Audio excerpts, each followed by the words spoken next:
જગતના ચોક ની માલ કરો કોઈ કાળો માથાના માનવીને દુઃખ પડી ગયું હોય જો મારું મામાનું નામ લઈ લો જો દુઃખ ને હાંકી નો મૂકે તેથી તો મારા કાંતિ ભુવાના ઝાયલા બાવડા પગલે મારો નિશાળ વાળો મામો ન હોય સાહેબ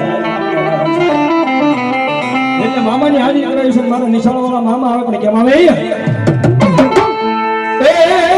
મોજ કરાવે મામા મોજ કરાવે જો